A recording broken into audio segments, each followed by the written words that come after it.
हम जहाँ रहते हैं कुफार और मुशरिकीन से हमारे मामलात हैं, आप तिजारत करें, अखलाक के साथ रहें, अच्छे व्यवहार करें, ठीक है, लेकिन इसका मतलब ये नहीं है कि तुम जो है मोमिनीन को साइड लगा दो और उनकी तरफ नजर भी ना करो और तुम ये कहने लग जाओ कि नहीं ये लोग तो अच्छे हैं, ये लोगों के यहाँ ये मामला अच्छा है। मैं हज़रत अबू हाजिम रहमतुल्लाह ताला अलैह की किताब में एक हिकायत पढ़ रहा था, मैंने फजर के दर्स में इसको बयान भी किया था, बड़ी हैरत की बात है। इसीलिए कुफार और मुशरिकीन की किसी चीज़ को आप तारीफ में भी मत लो। मक्का मुकर्रमा में हज के दौरान एक शख्स का इंतकाल हुआ तो उसको दफन करने के लिए जहाँ ले गए वो एक आलिम की कब्र थी, वो खोदी गई, वो लोग जानते थे उसको तो, लेकिन वहाँ वो आलिम नहीं था, एक खूबसूरत लड़की सोई हुई थी कब्र में। तो हैरत में आ गए कि इस आलिम की कब्र में लड़की कैसे दफन हो गई, लोग परेशान थे। तो इत्तेफाक से वहाँ एक शख्स जो हज पे आया था वो लड़की को जानता था, कहा ये हमारे इलाके की, वो जिस मुल्क से आया था वो कहता है मैं इसको अच्छी तरह जानता हूँ, ये पूरी ईसाई लड़की थी, ये कन्वर्ट हुई थी, इस्लाम कबूल की थी, लेकिन इसका पूरा ख़ानदान ईसाई है, मैं इसको अच्छी तरह से जानता हूँ और इसने अपना ईमान छुपाया था और कुछ दिनों पहले ये बीमार हुई, इंतकाल कर गई, इसको तो वहाँ मरते हुए हमने देखा, ये यहाँ कैसे है। लोगों ने कहा तुझे शुबा तो नहीं हो रहा, कहा नहीं यकीन है मुझे, पूरा का पूरा यकीन है। तो वहाँ सब और भी दीगर उलमा को सब ये बातें पता चली, तो फिर ये बहस छिड़ गई, तो फिर ये आलिम कहाँ गया, जिसको दफन किया गया था वो आलिम कहाँ गया। तो वही जो हज पर आया हुआ शख्स था उसने कहा मैं अपने मुल्क जाता हूँ, चंद लोगों को मेरे साथ भेजो, मैं इस लड़की के घर वालों से मिलवा दूंगा। तो ये गया अपने मुल्क और उस लड़की के घर वालों के पास गया जो ईसाई थे, कहा कि तुम्हारी बेटी फलां फलां का इंतकाल हुआ, कहा हाँ, कहा हमने उसको मक्का मुकर्रमा के एक कब्रिस्तान में देखा है। कहा ऐसे कैसे हो सकता है, पॉसिबल नहीं, हमने तो उसको अच्छे आखिरी रसूमात के साथ अच्छे तरीके से दफन किया अपने कब्रिस्तान। तो ये जो गए हुए मुसलमान थे इन्होंने इसरार किया कि चलो तुम्हारी बेटी तुम्हारी लड़की की कब्र खोद कर देखा जाए, क्या तुमने जो दफन किया वो वही है। जब वो लोग आए इसरार के बाद वो कब्र खोदी गई जो ईसाई कब्रिस्तान में था। तो कब्र खोलने के बाद एक हैरत अंगेज मंजर कि वो आलिम यहाँ लेटा हुआ है ईसाई कब्रिस्तान में, लाश बुरी तरह मस्ख है, सही शक्ल नहीं है। लोग देख करके पहचान लिए कि ये मक्का में जिसकी कब्र थी वो ये है, ये कैसे शिफ्टिंग कौन करता है, क्या हुआ क्या था। बहरहाल कब्रें जैसी थी वैसी कर दी गई वापस। लोगों में ये बहस छिड़ गई कि आखिर ये ऐसा कैसे हुआ। इतनी बात तो समझ में आ रही थी कि ये लड़की इस्लाम से मोहब्बत करने लगी, कुरान पढ़ने लगी थी और ईमान पे इंतकाल हुआ, इसका मक्का में दफन हो जाना तो समझ में आ जाता है कि हो सकता है इसको अल्लाह ने एजाजन इनामन जो है मुंतकिल फरमाया हो। लेकिन ये वहाँ से क्यों आया मक्का से। तो लोग उसके घर गए, उसकी बीवी थी, बेवा थी, उससे जाकर पूछा तुम्हारे शोहर के बारे में क्या ख्याल है। कहती है मेरा शोहर तहज्जुद गुजार था, नमाजी था, पाबंद था, सब कुछ अच्छा था। लोगों ने कहा कोई ऐसा अमल जो खिलाफ शरा या कोई ऐसी चीज़, कहा नहीं वो तो पाबंद आदमी था। कहा हाँ एक चीज़ औरत बोलती है जो मैं आपको बताने लगा हूँ, जिसके लिए मैंने ये वाक़या आपके सामने रखा। उसकी बीवी कहती है, बेवा खातून कहती है जब कभी इस पर गुस्ल वाजिब होता मेरे शोहर पर, जनाबत का गुस्ल, तो ये कहता ईसाइयों के मजहब में अच्छा है, उनके यहाँ गुस्ल वाजिब नहीं है, हमारे यहाँ ठंडियों में भी नहाना पड़ता है, बारिशों में भी, गर्मियों में भी नहाना पड़ता है। ये बार बार एक जुमला ये कहता था, ईसाइयों के यहाँ उनके मजहब में अच्छा है, जनाबत का गुस्ल वाजिब नहीं है। वो खातून कहती मुझे ये बात खटकती थी, दीन मुस्तफ़ा में रह करके अगर ईसाइयत की बात क्यों करता है। आज उसका अंजाम समझ में आया। सारे उलमा ने उस वक्त ये कहा यकीनन अल्लाह के नबी ने जो फरमाया था जो जिससे मोहब्बत करता है उसी के साथ उठाया जाएगा, उसी के साथ उठाया जाएगा। इसीलिए मेरे अजीजों सहाबा की जो सिफत थी उस पर अमल करो, अशिद्दाउ अलल कुफ़ार रुहमाउ बैनहुम। हाँ तुम्हारे दीन में कोई कमी रह गई है, मुस्तफ़ा करीम सल्लल्लाहु अलैहि वसल्लम के अखलाक में कोई कमी है जो तुम्हें दूसरों की तारीफ करनी पड़े। अल्हम्दुलिल्लाह मेरा दीन कामिल है, मुस्तफ़ा करीम सल्लल्लाहु अलैहि वसल्लम को दिया हुआ दीन ऐसा कामिल बल्कि अकमल है जिसमें एक शोशा भी नहीं छोड़ा गया है, क़यामत तक के लिए दीन है। मैं चैलेंज के साथ कह सकता हूं पूरी दुनिया के दीगर अदियान को लाओ, कुछ तो मुदव्वन भी नहीं है, लिखे हुए भी नहीं है, बस ऐसी अंधाधुंध चल रहे हैं कई दिन। कुछ मजहब जो है सिर्फ अफवाहों पर चल रहे हैं, कुछ मजहब हैं जिनकी किताबें हैं जिनके लिए हम रोज कुछ ना कुछ कर रहे हैं। हम अपने जिस्म को सही करते हैं या बीमारियों को सही करने के लिए पैसा भी बहाते हैं, सब कुछ करते हैं, हमें पता है कि हम नहीं बच सकते फिर भी खर्चा करते हैं। शेख सादी की सोच देखो, फरमाते और इंसान को ये पता है कि जहन्नम से बचना मुमकिन है, मौत से बचना तो मुमकिन नहीं। लेकिन दोज़ख से बचना मुमकिन है। क्या सबके ऊपर कंपलसरी है जहन्नम में जाना? नहीं। तो जिससे बचना मुमकिन है उसके लिए कोशिश भी नहीं करता, और जिससे बचना मुमकिन ही नहीं उसके लिए रोज कोशिश करता है। ये कैसी सोच है इंसान की?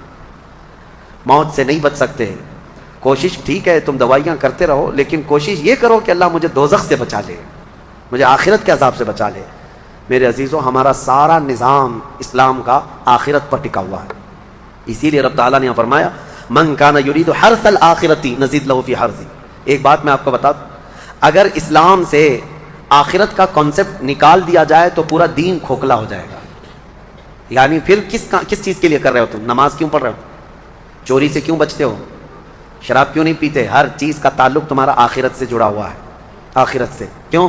हिसाब होगा, पूछा जाएगा, मेरी नमाजें भी पूछी जाएंगी, रोज़े भी पूछे जाएंगे, हर चीज़ आखिरत के खौफ से हम दुनिया में अमल कर रहे हैं। और अगर आखिरत का कॉन्सेप्ट ख़त्म हो गया तो वही दरिंदों की तरह से नाचते घूमते रहेंगे। जैसे दूसरी कौमों को देख रहे हैं, उनके यहाँ कोई तस्वुर ही नहीं आखिरत का।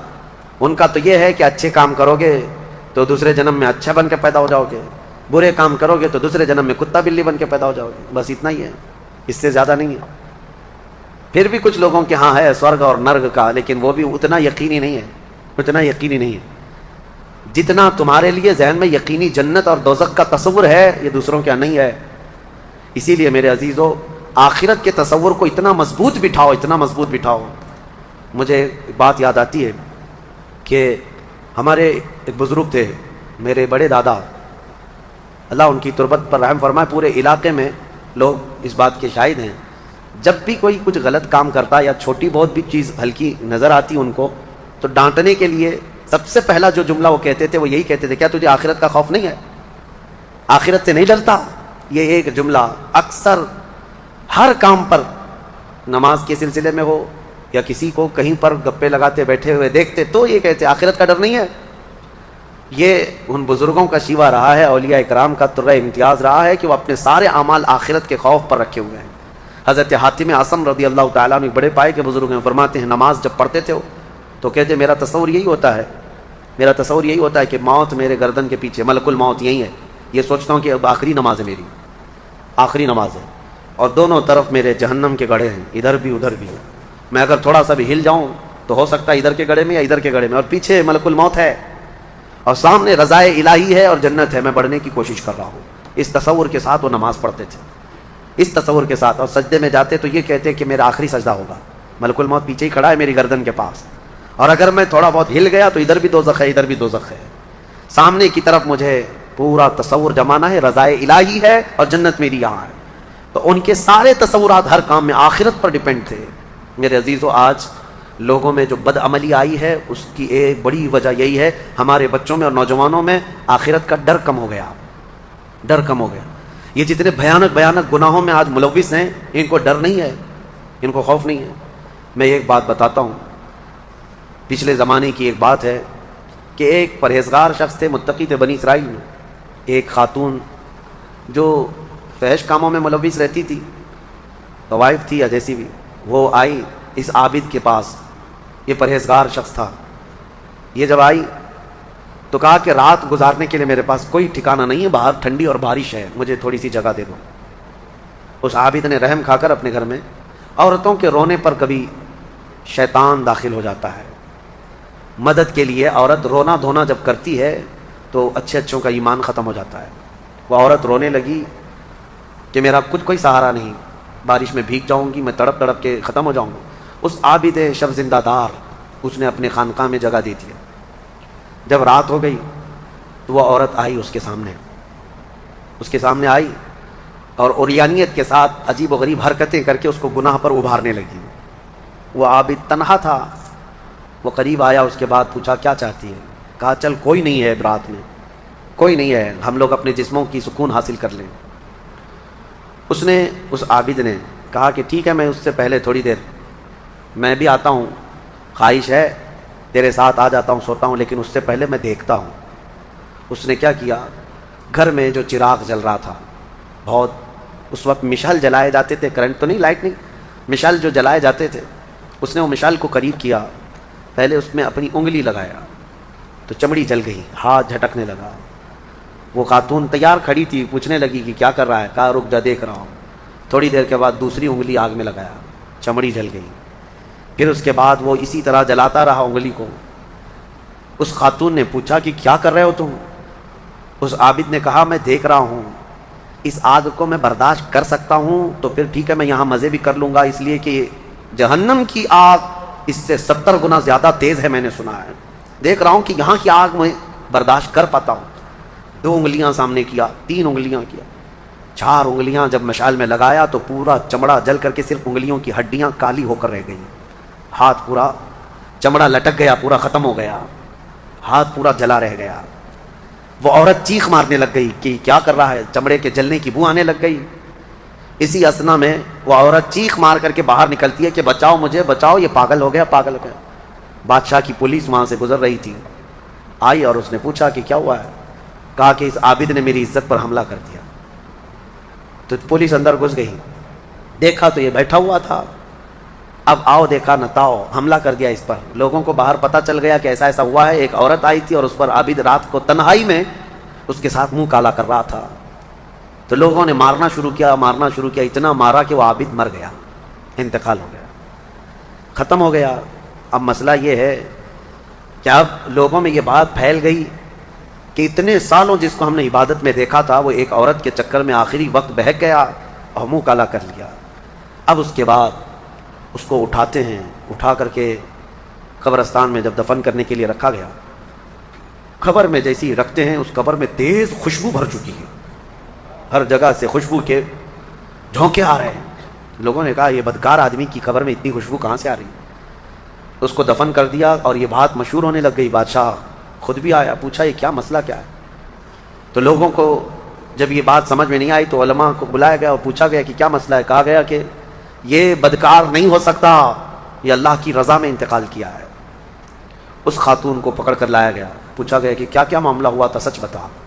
उस औरत ने बताया कि इसका कोई मसला नहीं था, ये डरता रहा अल्लाह से और आखिरत से डरता रहा और रात में ये बैठ करके अपनी उंगलियां जला लिया था और यह कहता था कि मैं देखता हूं दुनिया की आग से मैं बर्दाश्त कर पाता हूं तो ठीक है, मैं तेरे साथ मजा करूंगा, नहीं तो फिर आखिरत का अजाब इससे भी बड़ा सख्त है। वो ये कहता रहा और मैं भाग कर गई, इतने में लोग आए और उसको मार दिए। बादशाह ने पूछा कि देखो इसको फिर से निकालो। निकाला गया, उस खातून के बताए हुए एतबार से जब देखा गया तो उसका हाथ जला हुआ वैसे ही मौजूद था, जला हुआ हाथ वैसे ही मौजूद था जैसे उस औरत ने वाकया सुनाया था। फिर लोगों ने बहुत तौबा की कि उसको मारने का क्या गुनाह था, उसका जुर्म था, लेकिन बहरहाल वो शहीद था। इस हिकायत को नकल करके फरमाते हैं साहिब हिकायत कि ये वो लोग थे जिनका हर काम आखिरत से जुड़ा हुआ था। वो एक हरकत भी कुछ इनको दुनिया में डगमग नहीं करती, उनके पाँव को नहीं फिसला पाती। क्यों? वो डरते इस बात से थे कि आखिरत में क्या होगा, आखिरत में क्या होगा। मेरे अजीज़ों, मैं आपको बताऊं, ज़िना की जो सज़ा हमने बताई थी, इससे कबल भी मैंने बताया, कोड़े मार दिए जाएं 100 या संसार कर दिए जाएं, ये आखिरत में दी जाने वाली सज़ा का 100वां हिस्सा है। इससे 100 गुना ज़्यादा सज़ा वहाँ पर क़यामत में। तो फिर वो कैसी होगी सज़ा? पे 100 गया। पूछा गया क्यों इतनी जल्दी चले जाते हो? उन्होंने कहा मेरे पड़ोसी में, मेरा पड़ोसी एक यहूदी है, उसके आंगन में खजूर का एक दरख्त है और उसकी शाखें मेरे आंगन में भी आई हैं, पक्की खजूरें सुबह सुबह गिर जाती हैं आंगन में, मेरे बच्चे उठ जाएं तो कहीं वो खजूरें उठाकर खा ना लें, इसलिए मैं जल्दी चला जाता हूँ कि वो खजूरें जमा करके मैं अपने पड़ोसी को दे दूँ। यह आखिरत का डर है, यह आखिरत का खौफ है। अज़ीज़ा ने गिरामी, वो कहा अपने बच्चों को इस बात का डर डालो। एक बार हुजूर पाक सल्लल्लाहु तआला अलैहि वसल्लम की बारगाह में सदक़े की खजूरें आई थी। हज़रत इमाम हसन और इमाम हुसैन छोटे थे, बहुत बचपना था। खजूरें उठा करके वो बच्चे खा रहे थे, नवासा रसूलुल्लाह के नवासे, कुल कायनात जिनके कदमों में। लेकिन नबी पाक सल्लल्लाहु तआला अलैहि वसल्लम जल्दी से तशरीफ लाए, सदका आले मोहम्मद के लिए हराम है। उंगली हलक में डाल करके मेरे आका ने पूरा निकाल दिया, कहा कख कख, खांसो, खांस खांस करके निकालो। हदीस पाक के अल्फाज है। हज़रत हसनैन करीमैन के हलक में से हुज़ूर सल्लल्लाहु अलैहि वसल्लम ने आखिरी ज़र्रा तक निकाला कि तुम्हारे हलक में कोई हराम चीज़ नहीं जाए। आखिरत का डर था ये आखिरत का खौफ है। जो चाहे चबा ले, जो चाहे भर ले। अपने बच्चों की तरबियत भी इसी अंदाज से करो कि अल्लाह के यहाँ हिसाब होना है, अल्लाह के यहाँ हिसाब होना है। बचपन में जितना तुम आखिरत का तस्वुर अपने बच्चों में डालते जाओगे, जवानी में ये अल्लाह का खौफ वैसे ही रखेंगे। अल्हम्दुलिल्लाह आज मुझे फ़ख्र होता है, कुछ नौजवान आते हैं इस बात का सवाल करते भी हैं कि उनकी नौकरी में फलां चीज़ होती है, ये मेरे लिए हलाल है या नहीं। वरना आज के इस पुरफितन दौर में कौन पूछने वाला है? कौन पूछता है कि हमारे ड्यूटी ऐसी, हमारी जॉब ऐसी है, हमें बताएं कि ये हलाल काम कर रहा हूँ या हराम काम कर रहा हूँ। अगर उन्हें लगता है शुबा है तो वो नौकरियां भी छोड़ देते हैं, नौकरियां भी छोड़ देते हैं। ऐसे बहुत सारे नौजवान अल्हम्दुलिल्लाह। ये होता है आखिरत का खौफ जब सवार हो जाए जहन में, तो उसे खुद ब खुद ये फिक्र ही सीधा कर देती है, किसी और की तकरीर की भी ज़रूरत नहीं। आखिरत का खौफ जब जहन में आ जाए तो उसको खुद ब खुद ये चीज़ सही कर देती है। मुझे याद है, बहुत छोटी उम्र होगी मेरी, स्कूल जब जाते, पहली जमात में भी नहीं, छोटी सी जमात में, नमाज़ों की पाबंदी का अल्हम्दुलिल्लाह हमारे घर में बड़ा एहतमाम था। मेरे वालिद इकराम आलिम दीन बड़े नमाज़ों की पाबंदी का बहुत सख्ती से एहतमाम करते। शाम के वक्त स्कूल छूटती और आ जाते थे तो असर की नमाज नहीं पढ़ी थी। तो उस वक्त जो जहन में बात डाली गई थी, फरमाया, मेरे वालिद ने कहा था कि तुम्हें पता है एक नमाज छोड़ने का जो अजाब है, उस नमाज का जितनी देर तक टाइम होता है कब्र में फरिश्ते उतनी देर तक उसे सज़ा देते रहते हैं। उस नमाज का टाइम जितनी देर तक होगा उतनी देर तक फरिश्ते उसे की कोशिश न कीजिएगा। कितने अजीब लोग होते हैं, कहते हैं 100 पल्ली लेने आ गया है, 150 पल्ली लेने आ गया है, कितना नंगा है, इतना ओछा आदमी है, 200 रुपए के लिए सवाल करता है। मैं कहता हूं इससे ज्यादा बदतर तो तू है जो गरीब के 200 रुपए दबाए बैठा है। लाखों की लानत हो तुझ पर, लाखों करोड़ों की दौलत में आग लगे तेरी, अगर गरीब को एक वक्त पे रोटी नहीं दे सकता तो तेरी दौलत का कोई फायदा नहीं है। कितने ऐसे भी आते हैं जो घर से कह के आते हैं, दस्तरखान तैयार रखना, मैं रिस्क का इंतजाम करके लाऊंगा। तुम्हें खुदा का वास्ता जब मजदूर लौटा करें उनकी झोलियां भर दिया करो, इसलिए कि ओवर टाइम ड्यूटी से शायद तुझे वो बरकतें ना मिले जो गरीब का वक्त पे पेट भरने से खुदा अता फरमा। नारे तकबीर।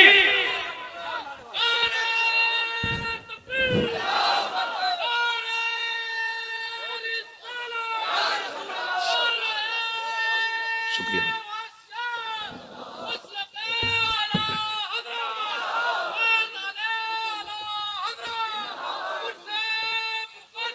सलामत रहे मेरे भाई।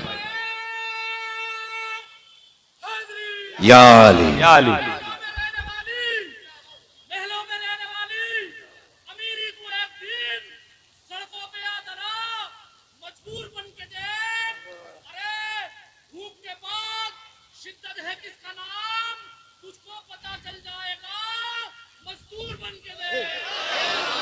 सलामत रहे मेरे भाई। कोशिश कीजिएगा मजदूर की मजदूरी पसीना सूखने से पहले देंगे इंशाअल्लाह। नाराज हो गए यार आप लोग, सारे ट्रक वाले बैठे क्या?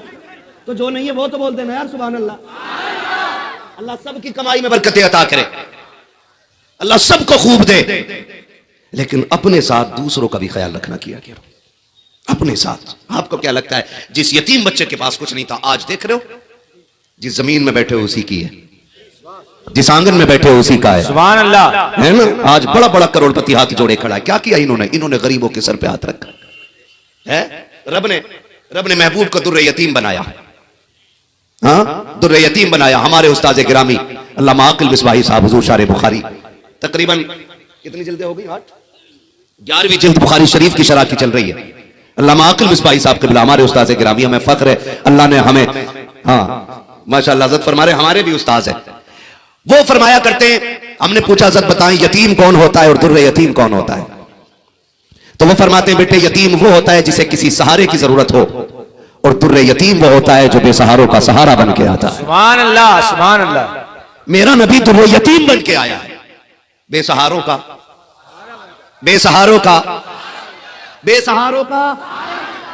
सहारा बन के आया है। और ये हमारे मजहब की खूबसूरती है कि हम जब भूखा देखते हैं तो धर्म देख के खाना नहीं खिलाते, हम भूख देख के खाना खिलाते हैं। सुभान अल्लाह। ये हमारे मजहब की खूबसूरती है। हम आधार कार्ड चेक नहीं करते, हम जरूरत देख के झोलियों में डाल देते हैं ताकि पता चले अगर उम्मती का दिल ऐसा है तो मदीने वाले मुस्तफा का दिल कैसा रहा। और आज भी अजमेर चल के देखो और मजहब का बंदा मिलेगा, और जो आता है झोली भर के जाता है, झोली भर के जाता है। और ये इन करीमों के दर की खासियत है। बस आपसे इतनी गुजारिश है, रिश्ते हमारे बड़ों से हैं ना तो काम बड़े किया करें। रब ने अगर दौलत दी है ना तो दूसरे के काम आ जाया करो, वरना वो ऐसा कादिर मुतलक है, चुटकी बजने में हमें देर लग रही है बजाने में, उसको लेवल बदलने में देर नहीं लगती है। वो एक लम्हे में तख्त से उठा के तख्ते पे डाल देता है। वो ऐसा कादिर मुतलक है कि कुएं और कैद खाने से निकाल के तख्त शाही पे बैठा देता है। सुभान अल्लाह, वाह वाह। अल्लाह कादिर मुतलक है। अल्लाह से डरते रहिएगा। और कोशिश कीजिएगा किसी के काम आएंगे। और तिजारत अल्लाह से कीजिए, अल्लाह के नाम पे खर्च करने के आदी बनो, खुदा आमदनी के दरवाजे खोल के दिखा देगा। सुभान अल्लाह। करेंगे इंशाअल्लाह, इंशाअल्लाह। सारे वादा करते हैं इंशाअल्लाह। तो सारी जन्नत में जाना चाहते हैं और इंशाअल्लाह सारे जन्नती हैं, क्योंकि हम तो ऐसे नहीं थे, लेकिन जिसके आंगन में आ गए हैं वो बड़ा नेक है, वो बड़ा नेक है। और याद रखिएगा, जब बुरे अच्छों की चौखट पे आ जाते हैं तो फिर वो भी अच्छे हो जाया करते हैं। सुभान अल्लाह। वो भी अच्छे हो जाया करते हैं। अल्लाह हम सबको नेक बना दे। फरमाएगा या अय्युहल्लज़ीना आमनुत्तकुल्लाह व कुनू माअस सादिकीन, ईमान वालों अल्लाह से डरो और सच्चों के साथ हो जाओ। अल्लाह से डरते रहिएगा, ज़कात वक्त पे दीजिएगा, फितरा वक्त पे दीजिएगा, अल्लाह की फर्ज करदा इबादतों को मजबूती से थामे रखिएगा, ये अपने हाथ से जाने न दीजिएगा। फिर किसी बुजुर्ग के दामन से वाबस्ता हो जाइएगा। जब आप किसी बुजुर्ग के दामन से वाबस्ता हो जाएंगे तो फिर देखिएगा आपके लिए खुदा की मुलाकातें बहुत करीब हो जाएंगी। क्या बात है, सुभान अल्लाह। करेंगे ना इंशाअल्लाह? इंशाअल्लाह करेंगे। और एक आखिरी बात मैं हुजूर साहिब सज्जादा को मुबारकबाद पेश करता हूं। इस बात पे भी अल्लामा गैसुद्दीन साहब, इस बात पे भी मुबारकबाद पेश करता हूं। अक्सर अपने इलाके में जो उर्स हो रहे, सब में ढोलक बज रहा। मैं कह रहा मुझे चढ़ गया चिश्ती रंग रंग, वो लठिया चलेगी बेटे कि कोई रंग बचाने नहीं आएगा। चढ़ात में गलत नहीं कह रहा हूं मैं। हुजूर का दीन लावारिस नहीं है कि जैसा चाहोगे तबीयत से ढाल लोगे। नबी के दीन के वारिस को अबू बकर कहा जाता है, नबी के दीन के वारिस को उमर कहा जाता है, नबी के दीन के वारिस को उस्मान गनी कहा जाता है, नबी के दीन के वारिस को मौला। ये हुजूर का दीन लावारिस नहीं है। और जब तक ये जुब्बा और दस्तार वाली कौम जिंदा रहेगी, कोई इस दीन में मनमानी नहीं कर सकता है। बात है, सुभान अल्लाह। मनमानी नहीं कर सकता है। ले ढोलक दे ढोलक है, और उसमें हाल भी आ रहा, हाल भी आ रहा, 3 पौवे मार के हाल आया। हाँ, जितने भाड़ किस्म के होते हैं वो सारे वही मिलेंगे। ये कंडीशन है हमारी। वली कैसे बनते हैं मुझे बताओ? शराब पीने से नहीं, बोलो नहीं, शराब पीने से नहीं, जुआ खेलने से, ढोल बजाने से, बाजे बजाने से। अगर यकीन ना हो तो चल मजार के अंदर। मैं पूछूं मुफ्ती साहब से, आप वली कैसे बने? हमारी कौम तो ढोल को कह रही है कि ये कलंदरों की जमात है। वो कहते अगर रब ने दीवारें मजबूरियों की खड़ी ना की होती ना, तो मैं एक एक थप्पड़ मार के बताता, वली वो होता है जिनके दिन रोजों में गुजरते हैं और रात सजदों में गुजरा करती है। सुभान अल्लाह। ऐसे मिलता। और हमारी कौम, अल्लाह माफ करे, पीर साहब ये भी नहीं कह रहे औरतों से पर्दे में आ जाओ, क्योंकि अगर वो रोक देगा ना तो उसके मेले की भीड़ खत्म।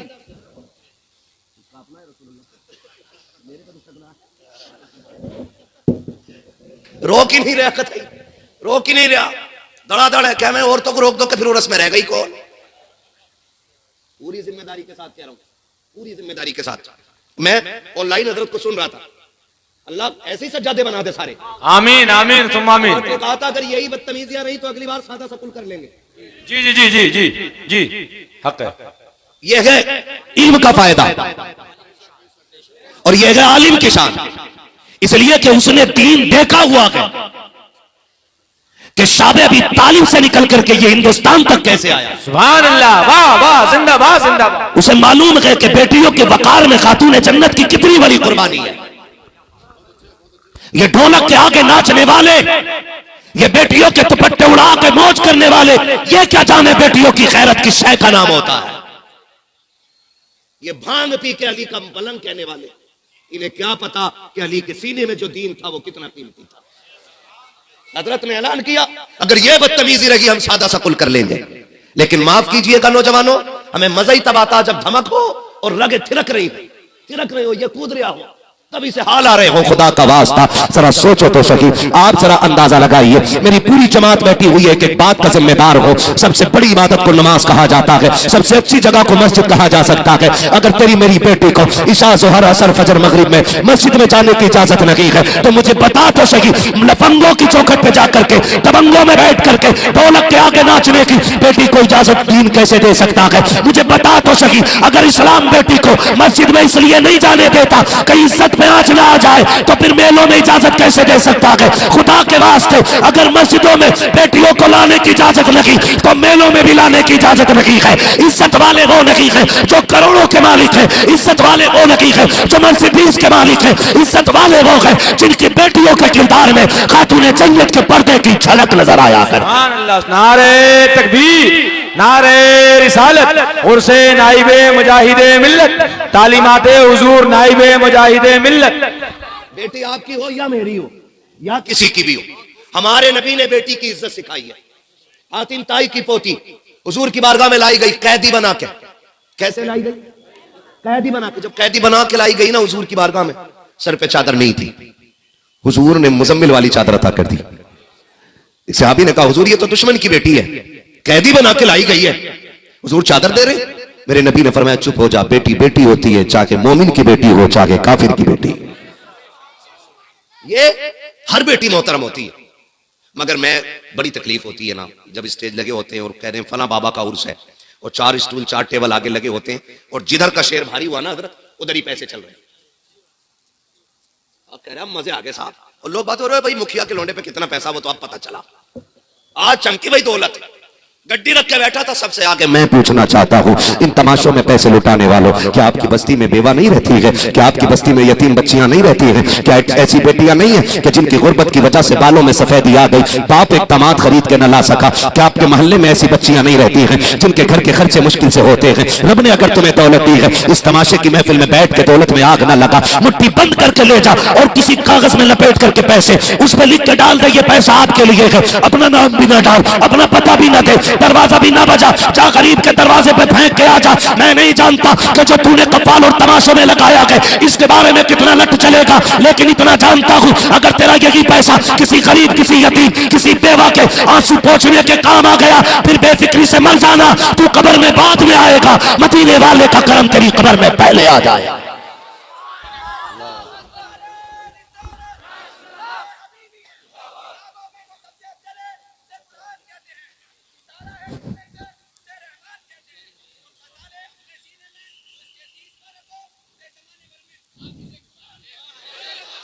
सलामत रहे, अल्लाह बरकत अता करे। करेंगे कोशिश इंशाअल्लाह।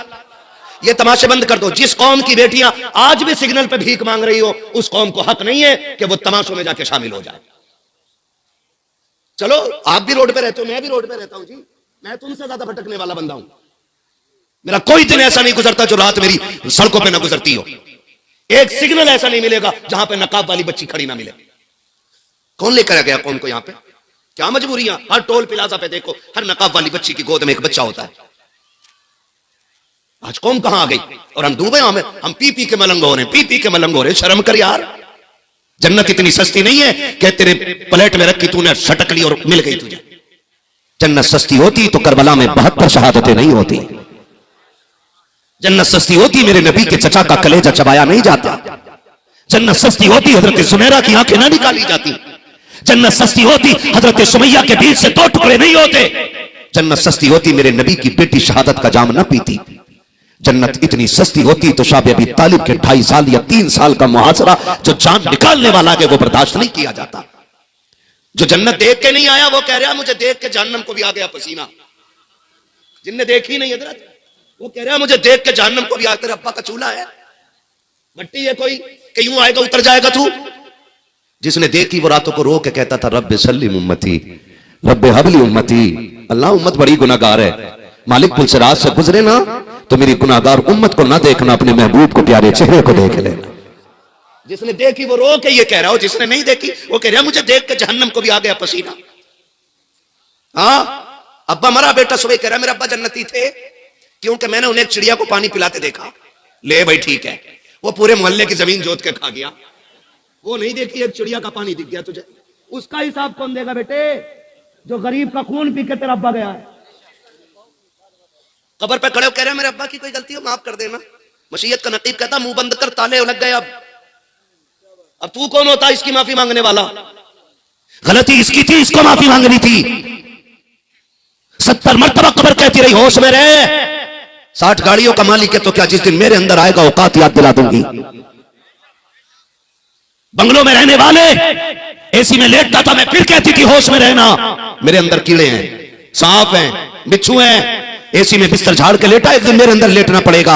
वो जो लोगों को सताता रहा, फिर बेटे कहते हैं अब्बा की खता को माफ कर दिया जाए। मसीहत का नकीब कहता अब तेरी हाथ जोड़ी से कुछ नहीं होने वाला है। ये हाथ तो इसे जिंदगी में उन गरीबों के आगे जोड़ने थे जिनको इसने जीते जी सताया था। और मेरे अजीज रस्मों की दुनिया से निकलो, हकीकत की दुनिया में कदम रखो, मरने के बाद अपना हिसाब खुद देना पड़ेगा। मुझे तो हैरत होती है जब बीवी मर जाया, जब शोहर मर जाता है, फिर बीवी कपड़े नोच के कहती हाय माफ कर दो, जो गलती हो गई माफ कर दो मेरी बहन, अब तेरी माफी से कुछ नहीं होने वाला है। ये माफी तो जीते जी मांग लेनी चाहिए थी। मुझे बता तो सकी, जब ये जिंदा था एक वक्त की दवा तो टाइम से नहीं खिला पाती थी, पानी मांगने पे चल जाती थी। आज मर गया कि तो तुझे रिश्ते याद आ गए हैं, आज कब्र में जा रखा है तो कफन नोच रखी है, कपड़े नोच रखी है, अब कुछ नहीं होने वाला है। कभी अपनी हैसियत को देख और देख नबी की पाक बेटी खातून जन्नत सैयदा तैयबा ताहिरा आबिदा साकिदा तकिया नकिया ज़किया राकिया साजिदा हाफिजा कारिया आलिमा फासिला मुफ्तिया सैयदा कायनात हजरत खातून जन्नत फातिमा ज़हरा रज़ी अल्लाह तआला अन्हा का जब विसाल का वक्त आया कि आपने अपने शौहर हैदर कल्लार का दामन थाम के कहा था मेरे सरताज फातिमा कुछ मांगना चाहती है। हजरत अली की चीख निकल जाती है, आज तक फातिमा कुछ नहीं मांगा, आज क्या मांग रही हो? काली वक्त कम रह गया है, जरा जल्दी आ जाओ, बेटे से कहा जाओ नाना से जाके मेरा सलाम कह दो। अली का दामन खातून जन्नत ने थामा है, बिस्तर पे बास बिठाया है, काली आज फातिमा झोली फैला रही है, अली खाली ना लौटा देना। हर बेटी कान खोल के इस बात को सुन ले, खातून जन्नत ने यह बात कही थी। हजरत अली कहते फातिमा मांगो तो सही, कुछ तो मांग लो ताकि मुझे भी देने पे फख्र हो जाए। हजरत फातिमा ने कहा था अली तेरे साथ इतनी जिंदगी गुजर गई है, तू मेरा शौहर मैं तेरी बीवी रही हूँ, अली कोई खता हो गई हो तो माफ कर देना। इतना जुमला हजरत अली ने सुना है, हैदर कल्लार की चीख निकल जाती है, रो के कहा था फातिमा क्या कह रही हो, आज तक मेरे साथ जो तुमने जिंदगी गुजारी है फातिमा मुझे एक बाल बराबर दुख नहीं हुआ है, तुम खता की बात कर रही हो, किस गलती की बात करती हो। अब खातून जन्नत का तकवा देखिए, एहतियात देखिए, कमाल एहतियात देखिए। आपने कहा था अली मैं तेरी शौहर रही हो सकता है कभी आपने रोटी बनाने का हुक्म दिया हो, मुझे बनाने में ताखीर हो गई हो, अली उसकी माफी चाहती हो। कभी कपड़े धोने का हुक्म दिया हो, तैयार करने में देरी लग गई हो, अली उसकी माफी चाहती हो। हजरत अली रोते जा रहे हैं, फातिमा ये ना करो, फातिमा ये ना करो। अगली बात जो खातून जन्नत ने कही थी हर बेटी को सीख लेनी चाहिए। खातून जन्नत ने कहा था अली मेरे बाप ने मुझे सिखाया है, ए मेरी फातिमा मुझसे आके इस हाल में मिलना कि तुझ पे किसी का हक ना हो और तेरा किसी पे ना हो। अली सारी माफी याद है तो ताकि कयामत में अपने बाप से मुस्कुरा के मुलाकात कर। नारे तकबीर, नारे रिसालत, उर्से नाइबे मुजाहिदे मिल्लत, मसलके आला हजरत। जिन हालात से गुजर रहे हैं वो सिर्फ हम नहीं पूरी दुनिया जानती है। हमें जिन मुश्किल मराहिल से गुजरना पड़ रहा है वो हम में से सभी को मालूम है। और यकीनन हर बंदा यही सवाल करता होगा कभी खुद से भी कि इन मुश्किलों से कब निकला जाएगा, वो कौन सा दिन आएगा जो हम इन मुश्किलों से छुटकारा पाएंगे, जो हमारे लिए आसानियों की राहें हमवार होंगी। तो याद रखिए डॉक्टर इकबाल का वो शेर हर एक के लिए सबक है कि मोहम्मद से वफा तूने तो हम तेरे हैं, ये जहां चीज है क्या लोहो कलम तेरे। कायनात हमारी हो जाएगी, सिर्फ इतना करना है हमें हुजूर से वफा करनी है। कितना करना है हमें हुजूर से, बोले हमें हुजूर से वफा करनी है। कोई ये उम्मीद लेके ना बैठे मौलवी फ्री जन्नत बांट के जाएगा। जन्नत मेरे बाप की नहीं, जन्नत रसूल पाक की है। मैं मीठी बातों की वजह से आपने मुझे नहीं बुलाया, मेरी कड़वी बातों की वजह से आपने बुलाया होगा। और मेरा मिजाज है मैं आईना मुंह दिखाऊंगा दाग चेहरे के, जिसे खराब लगे सामने से हट जाए। अगर बात कड़वी लग जाए ना तो माफ करना या ना करना, अच्छी लगे तो दिल पे लिख के ले जाना, अच्छी लग जाए तो दिल पे लिख के ले जाना। मैं कोई बहुत पढ़ा लिखा बंदा नहीं, बस हुजूर के दीन का छोटा सा खादिम, और यही ड्यूटी लगी है कि आप लोगों से बात करता हूं, यही मेरी ड्यूटी है। आपसे मेरी इतनी गुजारिश है कि हुजूर से वफा करनी है हमें, और हुजूर से वफा करने के उसूल आप याद रखिएगा। कभी कभी बहुत खुशी होती है कि जब आप देखें कि हुजूर की नामूस की और इज्जत की और उनकी अजमत की बात आती है ना, तो बिना किसी फर्क के पूरी कौम रोड पे उतर आती है। वहां फिर ये नहीं रहता कि हुजूर के लिए उलमा ही निकलेंगे, हुफाज निकलेंगे, कुर्रा निकलेंगे। बल्कि मस्जिद के इमाम से लेकर के मजदूरी करने वाले शख्स तक, और मजदूरी करने वाले बंदे से लेकर किसानी करने वाले किसान तक, और किसान से लेकर के घर के अंदर फ्री टहलने वाले नौजवान तक, और उस फ्री वाले से लेकर के स्कूल पढ़ने वाले तालिब इल्म तक हर शख्स रोड पर उतर के कहता है अगर बात हुजूर की इज्जत की आएगी तो सिर्फ नबी हमारे नहीं, नबी कायनात के लिए नबी बन करके आए। सुभान अल्लाह सुभान। ये कसूर है। यहां आके कलेजा ठंडा होता है। आप देख रहे हैं थोड़े थोड़े शोशे छोड़े जाते हैं, शोशे छोड़े जाते हैं, लेकिन माफ कीजिएगा आज सबसे बड़ा इस उम्मत को जो नुकसान पहुंच रहा है हमारी कौम में छुपे हुए दलालों से पहुंच रहा है। मैंने बहुत कड़वी बात कह दी, अगर कोई हो तो सुधारे अपने आप को, बुरा ना मान। ये हर गांव की कहानी है। कल जहां जलसे में गए ना कमरुद्दीन भाई, वहां पता ये चला कि 2 मुस्लिम पार्टियां हैं प्रधानों की। एक पार्टी ने जलसा कराया, दूसरी ने बैंड लगवाया, और दोनों ही कलमा पढ़ने वाले लोग, दोनों ही कलमा पढ़ने वाले लोग। एक ने कहा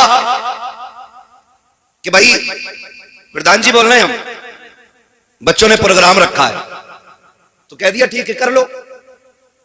दूसरे ने कहा 5000 पब्लिक है, पूरा गांव मुसलमानों का, और जबकि हमारे जलसों में कोई विवादित गुफ्तगू और झगड़ालू लोग कभी नहीं आते, इसलिए कि ये हुजूर की महफिल है, यहां आवारा और गुंडों का कोई काम भी नहीं है। लेकिन उसने क्या कहा? उसने कहा 5000 पब्लिक है, जलसा बंद कराओ वरना झगड़ा हो जाएगा। लो फिर बैंड लग गया। हुआ यूं कि पैसे गए, जलसा हो गया। नुकसान किसका हुआ? बोल सकते तो बोले पीछे वाले लोग। किसका नुकसान हुआ? हमारा नुकसान हुआ। आपसे सिर्फ इतनी बात कहने के लिए आया हूं, आज जो हवाएं चल रही है ना, दौर का तकाजा है, हालात का तकाजा है, कुल उम्मत मुस्लिमा को एक जगह इकट्ठा होना पड़ेगा। और जो आपसी इख्तिलाफात हैं, किसी के लैंड का झगड़ा, किसी के खेत का झगड़ा, किसी के प्लॉट का झगड़ा, किसी के रास्ते का झगड़ा, किसी की जमीन का झगड़ा, किसी की इज्जत का झगड़ा, किसी की नाक का झगड़ा, किसी की नूज का झगड़ा, ये जितने झगड़े हैं ये सारे एक तरफ रखो और सब मुस्तफा की गुलामी में आकर के एक दूसरे के शाना बशाना हो और दुनिया को बता दो मुस्तफा के चाहने वाले न कल अलग थे न आज अलग है। खुदा की कसम, जिस तरह मुस्तफा ने कलमे की रस्सी से कल जोड़ा था, आज भी उम्मत उसी रस्सी से जुड़ी हुई नजर आ रही। नारे तकबीर, नारे रिसालत, मसलक आला हजरत मौलाना हम्माद रजा मुरादाबादी।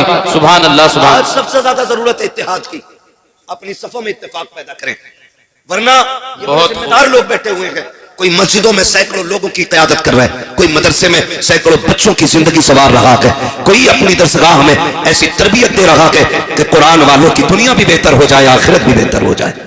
मैं नहीं जानता आप इनके बारे में क्या कहते होंगे। आपका कोई किसी के ये चचा होंगे, किसी के भतीजे होंगे, किसी के बेटे होंगे, कोई लल्ला कह के आवाज देता होगा, कोई भतीजा कह देता होगा, कोई चाचा कहता होगा। ये सारे रिश्ते बाद में हैं, लेकिन हुजूर की गुलामी का रिश्ता सबसे पहले है।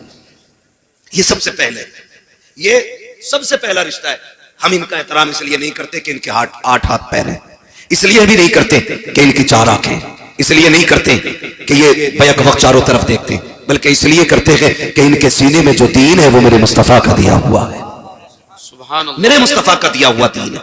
आज जरूरत इत्तेफाक की है, आज जरूरत इत्तेहाद की है। आज उम्मत का हाल बता दूं, खुदा की कसम, जब हवा चलती है ना पीरों की, तो ढूंढ ढूंढ के मुरीद करते हैं, ढूंढ ढूंढ के। कहते हैं कोई बच्चा है छोटा मोटा, गोद में डाल दो। क्या करेगा भाई? का मुरीद करना है। हम बैत के मुखालिफ नहीं, हम मुरीद और पीर के खिलाफ नहीं है, लेकिन आज उम्मत जिस मकाम पे खड़ी है ना, खुदा की कसम, जिस दिन से ताजुश शरिया का विसाल हुआ है ना, आज तक उम्मत लावारिस नजर आती है। आज कोई हमारे सरों पे हाथ रखने वाला नहीं है, आज इस कौम की कोई क़यादत करने वाला नहीं है, आज इस कौम के आगे खड़े होकर के इस कौम की रहनुमाई करने वाला कोई नजर नहीं आ रहा है।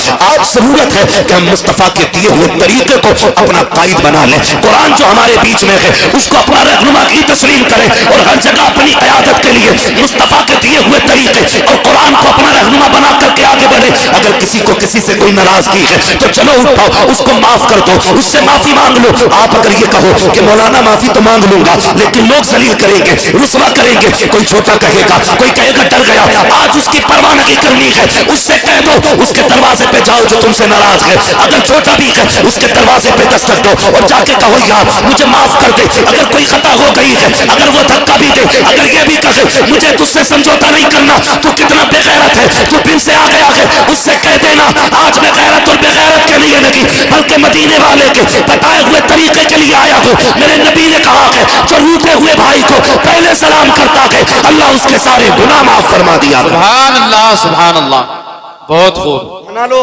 लेकिन किसे मनाए? बाप बेटे में नहीं बनती, चचा भतीजे में नहीं बनती, भाई भाई में नहीं बनती है।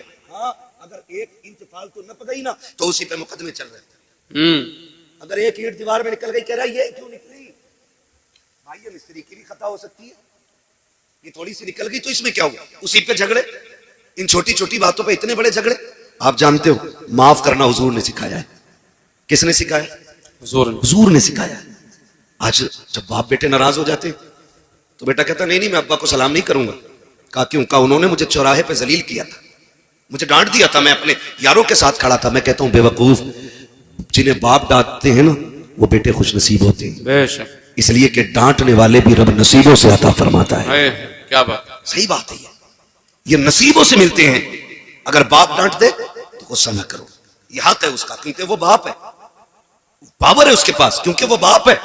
लेकिन हम कितने नाराज हो जाते हैं, बात बात में बाप से नाराज होकर बैठ जाते, कहते मौलाना तुमने तकरीर कर दी लेकिन मेरे अब्बा से मिल लोगे ना, कहोगे तू ही सही है। हम कभी नहीं कह सकते हैं, याद रखिएगा। मैं बेटों से गुजारिश करूंगा, कभी बाप बेटों में अनबन हो जाती है, इसका मतलब तो ये नहीं है चौक में खड़ा करके मौलाना कमरुद्दीन का हाथ पकड़ के कहो मौलाना मेरे अब्बा को समझा दियो, उनका दिमाग खराब हो गया है। जब घर की बात कोई बंदा तीसरे बंदे से जाके कहता है ना, फिर घर के घरवे हो जाया करते हैं। और याद रखिएगा जो शान अल्लाह ने हवेलियों को अता की है वो घरों को नहीं मिली है। हवेली जितनी बड़ी होती है शान उतनी बड़ी होती है। तुम 10 फीट से 5 फीट में आ गए, 5 फीट से 3 फीट में रह गए, क्यों? क्योंकि एक दूसरे की सूरत देखना नहीं चाहते। ये निजाम तो मुस्तफा ने नहीं दिया था, ये तरीका तो आका करीम ने नहीं दिया था। मिंबर रसूल के सरकार चलवा कर गए, आका करीम तकरीर फरमा रहे हैं और तकरीर के दौरान मेरे नबी ने कहा था सुनो मेरे सहाबा, जिससे उसके अपने नाराज हो वो मेरी महफिल से उठ कर चला जाए, मुझे उसकी कतन जरूरत नहीं है। जैसे आका ने इतना कहा है, एक सहाबी नौजवान उठते हैं, तोड़ करके गए अपनी खाला के चौकर पे खड़े हो जाते हैं, और खाला वो है जिसने अभी कलमा नहीं पढ़ा है। आका करीम ने कहा था जिससे अपने नाराज हो वो मेरी महफिल से उठ के चला जाए। अब मुझे पता तो सही, अगर बाप से नाराज बेटा जलसे में आकर बैठेगा तो क्या मिलेगा? जब उसे नबी की महफिल में बैठने की इजाजत नहीं है तो इस महफिल में आकर उसे क्या मिलेगा? जो सगे भाइयों से नाराज है वो इस महफिल में क्या लेने के लिए आया है? जिसने अपने रिश्तेदारों से मुंह मोड़ लिया है वो यहाँ क्या लेने के लिए आया है? यहाँ पे वो बैठे जिससे अपने राजी हो, मेरे नबी ने कहा था जिससे अपने नाराज हो वो मेरी महफिल से उठ के चला जाए। वो नौजवान उठते हैं और उठने के बाद दौड़ लगाई, सगी खाला के दरवाजे पे आए, अंदर से खाला निकल के आई, क्या बात है भांजे आज कैसे आ गया? तू तो मेरा चेहरा देखना नहीं चाहता था, तू तो बात करना नहीं चाहता था, आज आंख में आंसू आ गए। कहने लगे खाला जो मेरा नबी है ना उसने आज ऐलान किया है जिससे अपने नाराज हो जाए वो मेरी महफिल से उठ जाए। कहा खाला माफ कर दे, मुझसे राजी हो जा। कहा रो क्यों रहा है? कहा अगर तू राजी नहीं होगी तो मेरा नबी मुझे महफिल में बैठने की इजाजत नहीं देगा। अल्लाह अकबर, इतना सुना खाला ने कहा था कि तेरा नबी इस अखलाक का मालिक है कि दुश्मनों से नहीं रोकता है। कहा नहीं। उसने कहा चल अब ये बातें नबी की चौखट पे होंगी। खाला ने हाथ पकड़ा है, भांजे को नबी की चौखट पे लाई है और आके आका को इशारा किया, सरकार बाहर आए। कहा कि आपने कहा है जिससे अपने नाराज हो उससे मैं नाराज हूँ। कहा जी। उस दो खातून ने आगे बढ़ा कदम और कहा महबूब अब देर न कीजिए, हाथ बढ़ाइए, अपना बना लीजिए, कलमा पढ़ा दीजिए। मेरे नबी ने कहा ऐसी क्या जल्दी है? खातून कहने लगी कहा मैं समझ गई जिसका दीन इतना हसीन है वो दीन लाने वाला पैगंबर कितना। सुभान अल्लाह, सुभान अल्लाह, वाह वाह वाह, क्या बात, बहुत खूब। आज हम कहते हैं जी मेरे अब्बा से ही नहीं बनती। बाप क्या है? खिलौना, बाजार में खरीदा हुआ गुड्डा। कसम खा के कहता हूं अगर बाप ने मुंह में चबा के लुक में न दिए होते ना तो इस जबान में बोलने की ताकत नहीं आती, ताकत नहीं आती। आज ना 4 किताबें पढ़ के ना बस नाम लिखना भी नहीं आता, लगाता अंगूठा पेन जेब में और अब्बा से कह रहा है तुमने क्या देखा जो मैंने देखा है? तुम क्या जानते हो मेरे मुकाबले में? तुम क्या जानते हो मेरे मुकाबले में? कभी ना कहना। याद रखिएगा इल्म किताबों से मिल जाता है लेकिन तजुर्बा 70 साल क्या 70 साल ही में जाके मिला करता है। आप किताबों में इल्म ले सकते हो, किताबों से तजुर्बा नहीं। तजुर्बे के लिए उम्र दरकार है। अपने बाप से हम कह देते नहीं तुम चुपो, तुम चुपो, डायरेक्ट तुम चुपो, मेरी सुनो। तू बेटा है, ये बाप है, लहजे बिगड़ की बात ना कर, अकड़ के बात ना कर। तू नहीं जानता है खुदा की कसम ये इतनी बड़ी जात है, अगर ये नाराज हो जाए तो रब नाराज हो जाता है। क्या बात, रब नाराज हो जाता, रब नाराज हो जाता। अब घर के अंदर रिश्तेदार आए तो बेटा अब्बा को बोलने का मौका नहीं दे रहा, अरे चुपो तुम्हें कोई बोलना आता, मैं बात करूंगा, मैं बात करूंगा। हाँ तेरी जबान अच्छी है ना, अब बुढ़ापा आ गया, उसकी जबान कांप रही है, अब वो बात करता है ना तो होठ कांपते हैं, क्योंकि आसाब कमजोर हो गए हैं, जिसमें जवाब दे गया है, इसलिए तुझे लगता है ना इसे बात करनी नहीं आती। लेकिन अब भी अल्लाह की इज्जत की कसम खा के कहता हूं, जब इसके हाथ उठते गए ना तो फिर खुदा की रहमतें इसके टूटे लहजे पे बरसने लगती है। आज भी जब ये रब को आवाज देता है, उसकी रहमतें आवाज के साथ साथ बरसती है। तू किससे कह रहा है बात करने का सलीका नहीं है? तुझे पता है जब बड़ी बड़ी बातें बिगड़ जाती है तो इसी के टूटे लहजे बिगड़ी बातें बना दिया। सुभान अल्लाह। अपने बाप से ये मत कहना कि तुमसे बोलना नहीं आता। और कई बार कहते तुमने क्या किया हमारे लिए, आए दिन क्या किया, क्यों तुझे 5 बीघे में कोठी बना के देते और तू दुनिया में ठाली रहने के लिए आया? क्या किया तुमने मेरे लिए? क्या हो गया बेटे? कहा उसकी बिल्डिंग देखो बन गई, उसकी बन गई, और जितनी तुम्हें दादा ने दी थी तुम उतनी हवेली में जी रहे हो। कभी ये बात न कहना। अगर तुम्हारे बाप ने इमारत नहीं बनाई, मजदूरी करके तुम्हें पाला है ना सिर्फ, तो फिर अपने बाप के कदम चूमा करो और कहा करो शुक्र है तेरे इन मेहनतों का, हम तेरा शुक्रिया अदा करते हैं कि तूने हमें पसीना बहा के हलाल के लुक़्मे खिलाए, किसी का खून बहा के हमें हराम के लुक़्मे नहीं खिलाए। ये अपने बाप से भी कहा कर, अपने बाप से। मगर हाय अफसोस हमारी कौम का हाल ये, जब बाप से उठा नहीं जाता ना, जब बाप बिस्तर से नहीं उठ पाता है ना, और कभी बिस्तर गंदा हो जाता है, बुढ़ापा क्या आया, अब तो सारे इल्जामात बाप के सर आने। पानी गिर गया तो कहता तुमसे पानी पीना नहीं आता, खाते हुए खाना गिर गया कहता बुढ़ापा आ गया तुम्हें सलीका नहीं आया। अगर वो चला उठ के और कोई चीज टकरा कर टूट गई, कहता तुम्हें क्या पता कितने पैसे की थी, दिखाई नहीं देता बेटे, जब इसकी जवानी थी ना तो ये तूफानों के कलेजे छीन के चला करता था। आज बूढ़ा हो गया ना तो आज तुम्हारे मुंह में जबान आ गई। कभी बाप की बुराई चौक में ना करना, कभी चौक में ना करना। मेरे नबी ना जब चलते थे रास्ते में, हुजूर के चचा कभी पीछे हो जाते ना तो हुजूर हाथ पकड़ के आगे कर देते। हुजूर हाथ पकड़ के, चचा पीछे ना चला करे, आगे चले। कहते हैं मेरी जान तेरे कदमों पे कुर्बान, आका मैं तेरे आगे कैसे हो सकता हूं। सरकार फरमाते थे सुनो चचा, लोग कहते हैं तुम्हारा चेहरा मेरे बाप अब्दुल्ला से मिलता है, जब तुम पीछे चलते हो तो ऐसा लगता है कि मेरी पीठ मेरे बाप की तरफ हो गई है। हमारे नबी ने चचा का भी इतना एहतराम किया, और हम सगे बाप का एहतराम नहीं करते। और कह रहे मौलवियों ने बेड़ा गर्क कर दिया, गलती हमारी जिम्मेदार। मौलवी मच्छर ज्यादा काट दे, कह रहा 14वीं सदी का मौलवी नहीं बख्शा जाएगा। क्यों? मच्छर भी हमने सिखाए। कब तक अपने ऐप दूसरों पे डालेंगे? रब तो सबका है ना जी, रब सबका है, सबका है। चलो हमारी नहीं सुन रहा है तो फिर तुम तो ऐसे बनो ना कि तुम्हारी सुने, वो तो सबका है। इमाम गजाली से पूछा था हुजूर दुआएं कबूल क्यों नहीं होती, तो आपने फरमाया था 2 काम किया करो दुआएं कबूल होने लग जाएंगी। कहा क्या? कहा जब भी खाना हलाल खाना और जब भी बोलना सच बोलना। फरमाया 2 काम कर लो, जबान खुलते ही अल्लाह मकबूलियत का परवाना अता फरमा दिया। सुभान अल्लाह। ये 2 काम सबसे ज्यादा जरूरी है। तो मैं आपसे अर्ज कर रहा हूं माफी, एक दूसरे को माफ कर दे, झगड़े खत्म कर ले। जमीनें बड़ी बड़ी हैं, मौलाए कायनात मौला अली गुजर के जा रहे, 2 बंदे लड़ रहे जमीन के लिए। एक कह रहा था मेरी है, तो हजरत अली को आते देखा, कहा झगड़ा ना करो, फैसला इनसे करा लेते। हजरत अली आए, क्या बात है? का फैसला कर दो। ये कह रहा मेरी है, मैं कह रहा हूं मेरी है। तो आपने फरमाया तुम चुपो, मैं जमीन से पूछ लेता हूं किसकी है। ठोकर मारी, काली जमीन जानती है मैं कौन हूं? जमीन ने कहा तुम अबू तुराब हो। कहा फिर बता तू किसकी है, इसकी है या इसकी है? जमीन ने कहा तालीन से कह दो ना मैं इसकी हूं ना मैं इसकी हूं, ये दोनों मेरे हैं, दोनों मेरे। जमीन के लिए सगे भाई पे मुकदमे ना करना। बीसा तो बीसा, बीघा तो बीघा छोड़ दो, इसलिए कि दौलत मेहनत से मिलती है, रिश्ते खुदा की रहमत से मिला। सुभान अल्लाह। कचहरी जाके देखो भाई के कनपट्टे पे किसने लगा रखी है? सगे भाई ने। मुकदमे किसने किए? सगे ने किए। जेल में किसने डाला? सगों ने डाला है। भतीजों को यतीमी की जिंदगी गुजारने पे मजबूर किसने किया है? सगों ने किया है। अपने बाप के साए से महरूम बच्चों को किसने किया है? अपनों ने किया है। ओ नौजवानों, खून में गर्मी होती है, थोड़ी देर के गुस्से को बर्दाश्त कर लिया करो। अगर किसी के लहजे में तुम्हें जिल्लत महसूस हो, थोड़ी देर की जिल्लत बर्दाश्त कर लो। अगर तुमने खून की गर्मी दिखाई, नस्लें बर्बाद हो जाती है, समाना तमाशाई बना देखता है, और आज दुश्मन ताकतें तुम्हें मुंह फैलाए देख रही है। तुम जरा सी गलती करो, तुम्हारे पेड़ रास्ते गलत कर दिए जाए, तुम्हारे जरा से कदम गलत उठे, तुम्हें तबाह बर्बाद कर दिया जाए, मुझे बताओ तो सही, जितने दंगे हो रहे हैं उनमें मुजरिम भी हम है, कातिल भी हम है, मकतूल भी हम है, सताए भी हम जाते हैं, जेलों में भी हम डाले जाते हैं। वजह सिर्फ इतनी है कि हमारे गुस्से कंट्रोल में नहीं है, हमारे दुश्मन चालाकी से काम कर रहे हैं। तुम्हें तो मुस्तफा ने फिरासत दी थी, आका करीम ने दयानत दी थी, तुम्हें बिगड़ने की जरूरत नहीं है। अगर गुस्सा आ जाए सुलह हुदैबिया याद कर लेना, सारा गुस्सा ठंडा हो जाएगा। अगर बदला लेने का वक्त आ जाए तो फतेह मक्का याद करना। खुदा की कसम मुस्तफा का किरदार अपना लो, ये दुनिया भी हमारी होगी, आखिरत भी हमारी होगी। सुभान अल्लाह, सुभान अल्लाह, बहुत खूब हजरत, सुभान अल्लाह। कह रहा हूं एक एक जगह का नाम आप पढ़ते होगे और सारे देखते होगे। मकान भी हमारे टूटे, जेल में भी हम, मारे भी हम गए, जेल में भी हम, समझ रहे? मस्जिदों पे हमारी हमले, जेल में भी हम।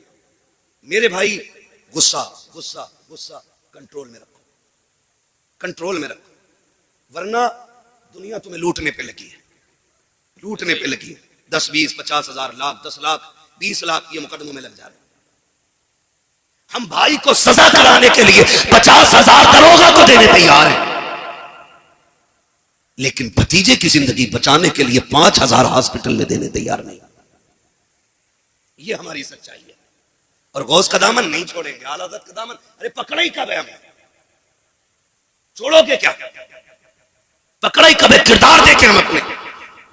अगर हमारा सगा हॉस्पिटल में हो तो फोन बंद कर लेते हैं, और जब किसी को सजा कराने की बारी आती है ना तो पड़ोसी भी आके बैठ जाते हैं। डरना मत मौलाना, दरोगा से बात करो, तुम पे ना हो तो हम दे देंगे, तुम पे ना हो तो हम दे देंगे। ये फ्री के मुशीर तुम्हारी तबाही का तमाशा देखने के लिए आते हैं। अगर गुस्सा आ जाए बर्दाश्त करना, अपनों पे मुकदमे मत करना, अपनों पे चढ़ाई मत करना, थोड़ी सी बर्दाश्त कर लिया करो। जब थोड़ी सी बर्दाश्त कर लोगे खुदा की कसम जिंदगी सुकून में गुजर जाएगी कि कोई तुम्हारा कुछ बिगाड़ने वाला ही नहीं आएगा। इसलिए जरूरी है अपनी सफों में इत्तेफाक पैदा करें। झगड़े हैं तो एक दूसरे से समझौते करें, मोहब्बतें पैदा करें। बिरादरी का झगड़ा, खानदान का झगड़ा, जात पात के भेदभाव इस्लाम इसकी इजाजत नहीं देता है, इस्लाम इसकी इजाजत नहीं देता है। याद रखिएगा अल्लाह के नजदीक वो अजमतों वाला है जो दुनिया में ज्यादा तकवे वाला है। जैसा आपका तकवा वैसा ही आपका मकाम अल्लाह की बारगाह में बुलंद है। इसलिए मेरी गुजारिश है, पठान, खसाब, जमींदार, ठेकेदार बाद में बने, रब के वफादार बंदे पहले बनने की कोशिश करें। हम लोग पहले बनने की कोशिश करें। भाई क्या होता है जानते हैं आप? आज जाके देख लो, हॉस्पिटल में जितने भी झगड़े होंगे भाइयों ने मारा होगा, थाने में जाके देखो तो दोनों तरफ भाई होंगे, कचहरी में जाके देखो एक वकील के बिस्तर पे भाई है तो दूसरा भी भाई है। ये कंडीशन है। भाई क्या होता है? करबला सुनी है ना, जानते हो ना करबला? करबला में एक भाई को हुसैन कहा जाता है, दूसरे भाई को अब्बास कहा जाता है। तो जो है सारे लोगों की, मैं बताने लगा हूं भाई किसे कहते हैं। एक भाई को हुसैन कहा जाता है, दूसरे को अब्बास कहा जाता है। अब्बास वो है जिसने कभी इमाम अली मकाम का नाम नहीं लिया था। पूरी जिंदगी कभी भाई कह के आवाज नहीं दी थी, जब भी कहा था आका कह के आवाज दी, अपना सरदार कह के आवाज दी, कभी भाई नहीं कहा था। इतना अदब था, इतना अदब। जब करबला में गाजी अब्बास मैदान जाने लगे ना तो मेरे इमाम ने कहा था अब्बास का जी आका का एक बार मेरे सीने से लग जा। दौड़ के आए, सीने से लग गए। आपने कहा मुझे भाई कह। कहने लगे मेरी माँ उम्मे बनीन ने कभी सिखाया ही नहीं था कि मैं आपको भाई कहूं। कहा बचपन से मुझे सिखाया था कभी हुसैन को भाई ना कहना। मैंने कहा था अम्मी उनका बाप भी अली, मेरा बाप भी अली, मैं भाई क्यों ना कहूं? तो मेरी माँ ने कहा था तू उम्मे बनीन का बेटा है, वो फातिमा ज़हरा का बेटा है। ये अदब सिखाए गए, ये अदब, ये तहजीब सिखाई गई। काश तो भाई कहते। गाजी अब्बास ने उस दिन कहा था भाई। खुदा की कसम जब जाने लगे तो फिर हुसैन रोए। गाजी अब्बास ने कहा था आज अकबर को लाकर खेमे में रखा, नहीं ऐसे रोए जैसे अब रो रहे हैं। मेरे हुसैन ने कहा था तेरे बाद करबला में मुझे भाई कहने वाला नहीं रहेगा। ये भाई होता है। और तारीख गवाह है, मैदान करबला में गए, तलवारें चली, जब आप घोड़े से नीचे आने लगे एहतराम किया करो, छोटे बड़े की कदर किया करो। आज हमारे घरों का माहौल ये है कि जो कमाता ज्यादा है उसकी इज्जत ज्यादा है, चाहे छोटा हो या बड़ा हो। अगर छोटा है तो वो बड़े का बाप बन बैठा है। अगर बड़े भाई ने मेहनत करके छोटे को पैसे दे के पढ़ाया है तो पूरे कलम की ताकत छोटे वाला बड़े भाई पे निकालता है। देख मेरे कोट की ताकत ये है, मेरे कलम की ताकत ये है। वो भाई अपने बड़ों का एहतराम किया करो। जब गाजी अब्बास करबला के मैदान में थे, सवारी से नीचे आए थे, कहा अदरिकनिया हुसैन, हुसैन मुझे आके संभालो। आका हुसैन ने दौड़ लगाई, आवाज देते हैं अब्बास कहाँ हो, कहाँ हो। ये कहते कहते दौड़ लगे हैं।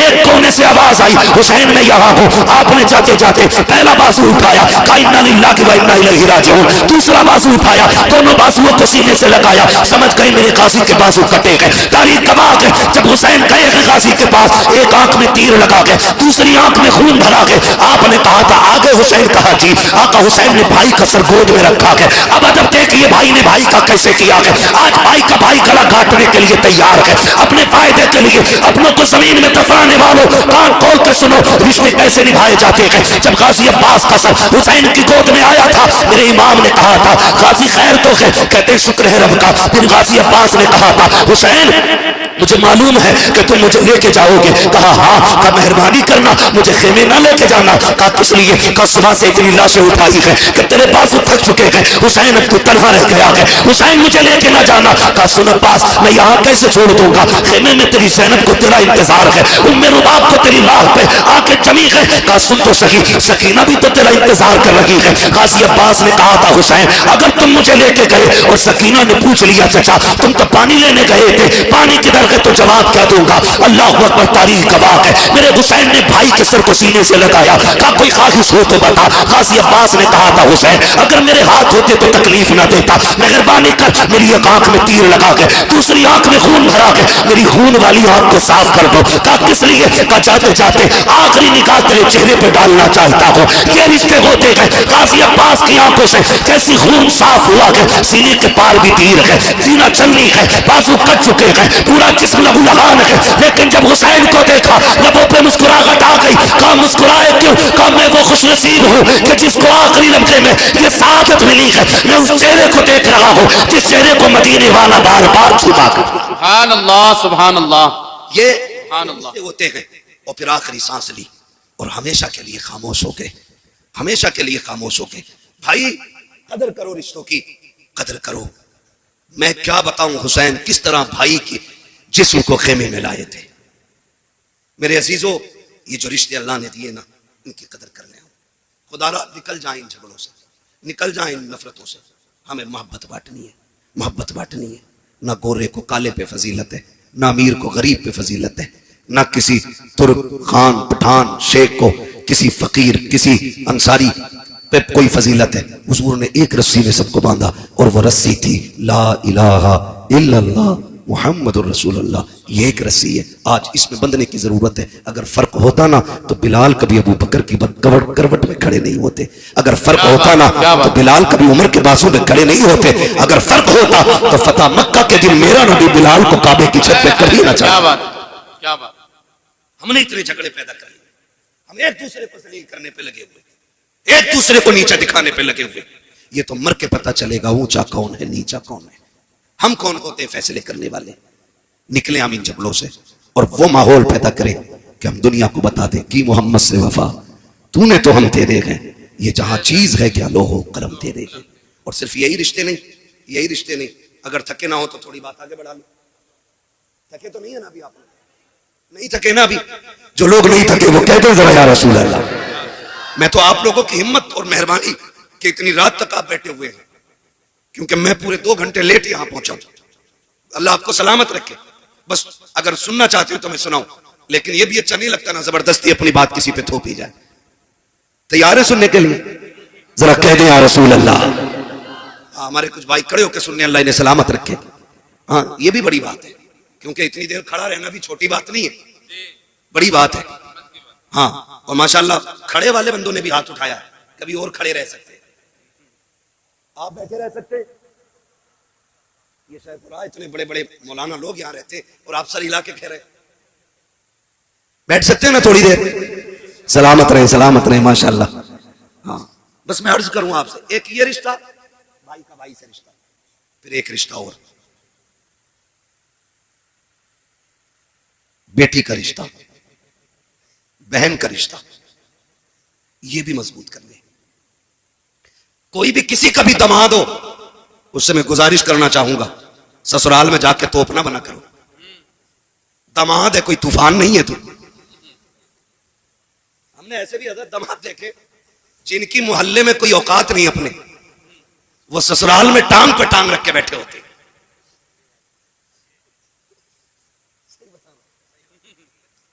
हाँ, मोहल्ले वाले कहते हो पनुआ,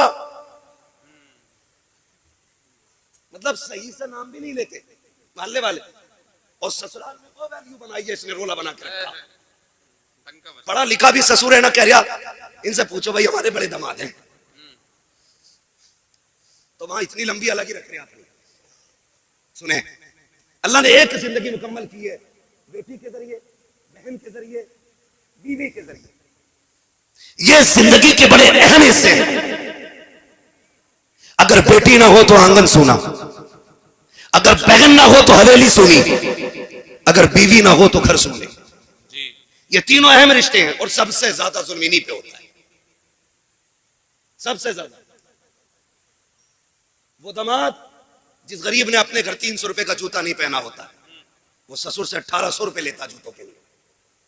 ना करो ये, इतने आसान कर दो रिश्ते कि जिस तरह बाप को बेटों पे नाज होता है उसी तरह बाप को दामाद पे नाज होना चाहिए। ईद गुजरी है, ईद, रहम करो यार, हाथ जोड़ रहे हैं तुम्हारे आगे। 1.5 लाख की ईदी गई है। ये रस्म चल रही है। ईदी में क्या, 3 किलो छुआरे, हाँ 1.5 किलो बादाम, 2 किलो किशमिश। कागा कौन का दामाद 1 क्विंटल सामान भेजा, दूल्हा बन के फिर भी ऐसे ही आया जैसे भीगी मुर्गी। ये जबरदस्ती के लोड है, खत्म करो ये जबरदस्ती के लोड, ये नहीं रहने चाहिए। सिर्फ वो लोग रखो जो इस्लाम ने रखा है। हमें अपनी तरफ से फालतू नहीं बढ़ाना, नहीं बढ़ाना। ये अलग बात है कि दामाद का लीवर इतना कमजोर होता है कि बादाम खाते ही बीमार। ये कंडीशन है। इसलिए मेरे अजीज, फालतू के खर्चे बंद करो। आज गरीब सोचता कि बेटी रुखसत कैसे की जाएगी, आज कमजोर सोचता कि बेटी के हाथ कैसे पीले किए जाए। इसलिए कि मैंने कई गरीबों को कहते सुना कि रिश्ता पक्का तो कर देते, लेकिन बीच में ईद आ रही है, 1 लाख का खर्चा बढ़ जाएगा, ईद के बाद रिश्ता पक्का किया जाएगा। यार जो गुंजाइश वाला है वो तो कभी भी कर सकता है, लेकिन गरीबों का जीना हराम किया है। ऐसी कसरत दौलत दिखाने वालों ने जो 1 लाख की ईदियां दे रखे हैं, कोई फायदा नहीं, कोई मकसद नहीं। इतने आसान कर दो निकाह, ताकि अगर कोई गरीब बेटी जब रात पीले हो तो रब का शुक्र अदा करे और मचल के कहे मालिक तेरा एहसान है, तूने हुजूर की उम्मत में पैदा किया है। जहां गरीब बेटियों को रब ने ये रख दिया है कि जहां अमीर मुस्कुराते हैं उसी सफ में गरीब भी खड़े होकर मुस्कुराया। नारे तकबीर, नारे रिसालत, पैगाम हक कॉन्फ्रेंस, मुफ्ती हम्माद रजा मुरादाबादी। है तवज्जो, आसान करेंगे इंशाअल्लाह निकाह, इंशाअल्लाह। बोले इंशाअल्लाह, जोर से बोलो इंशाअल्लाह। हाँ सब नहीं, बहुत गौर से सुन रहे। चलो कोई बात नहीं, कुछ ये सोचते हैं मुझ पे बोल रहे दिखे। होता है ऐसा, कहते हैं चोर के पैर कितने होते हैं। किसी को भी कहो कि मौलाना मुझे ही कह रहा होगा, मेरे पड़ोस वाले ने जरूर कही होगी। ये इस तरह के ख्यालात पैदा होते हैं। तो रिश्ते आसान करें, रिश्ते आसान करें। मैं सिर्फ एक बात जानता हूं, ये फ्रिज, गाड़ी, मोटरसाइकिल, कारें मांगने वाले लोग, मैं सिर्फ एक बात कहूंगा उन लोगों से जो मांग मांग के जहेज लेते हैं, यार जिसने बेटी दे दी उसने सारी कायनात उठा के दे दी। बेशक बेशक, मानते नहीं इस बात को जी। जिसने बेटी दे दी उसने सब कुछ दे दिया, सब कुछ दे दिया। उसकी हिम्मत को सलाम कि 22 साल 18 साल पाल के किसी अजनबी के हवाले कर देता है। और उसमें भी कह रहा पिलाई जो थी ना आधा इंची कमजोर रह गई, क्यों इस पे भैंसे बांधेगा? 2 इंची की पिलाई चाहिए बेड में, अलमारी में। कब्र के तख्ते कई इंची के होते हैं? बोलो, यही होते हैं ना। 1 इंच, 1.25 इंच का तख्ता कब्र में लगना है और बेड में 2 इंची की पिलाई। क्यों? क्योंकि कब्र का तख्ता खुद अपनी मालियत से खरीदा जाता है, इसलिए 1.25 इंची से काम चला रहा है। उधर हराम का रखा दिख रहा है ना, इसलिए 2 इंची की मांग के ला रहा है। और मैं तो कभी कभी सोचता हूं ये बुलेट के लिए जो चच्चा लड़ रहे थे ना, ये कभी बैठेंगे नहीं इस पे। बेइज्जती और करा ली।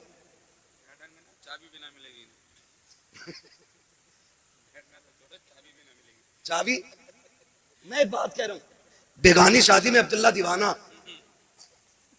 भाई जिसे मिलेगी वो सोचे। तू क्यों मरा जा रहा चच्चा? तू बेड की पिलाई की नहीं, कब्र के तख्तों की फिक्र कर। कंडीशन क्या है? दूल्हा बनता है बेटा और बाप की खुशी का उस दिन ठिकाना होना भी नहीं चाहिए, क्योंकि ये बाप है और जो दूल्हा बना वो इसका, इसमें भी शक है क्या? वो इसका वो भाई अपने बाप ही का तो बेटा होता है ना दूल्हा। तो फिर भी कुछ सोच रहे कहीं मौलवी पकड़ ना ले किसी मसले में। मैं पकड़ने नहीं समझाने आया हूं। वो इसका और ऐसे ना आज बैग यूं दबा के इधर इधर इधर इधर, ठीक है, रोटी तो कच्ची नहीं रह गई, मिर्च सही है, हड्डी तो बेकार नहीं है, इसकी तो हड्डी ठीक है, अब तू लड़की वाले की हड्डी और चबा ले। ये कंडीशन होती है हमारी शादियों की।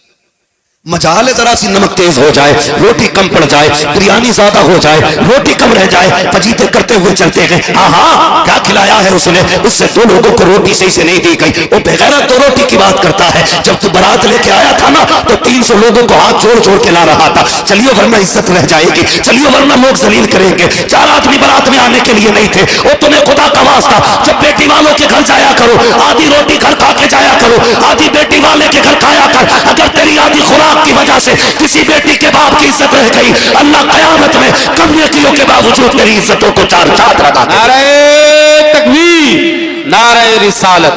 वाह वाह, बहुत खूब हजरत। कई बरातियों की जेब में जलजीरे हमने देखे, रसमोले लेके चलते हैं, ये सारी चीजें लेके हम चल रहे हैं।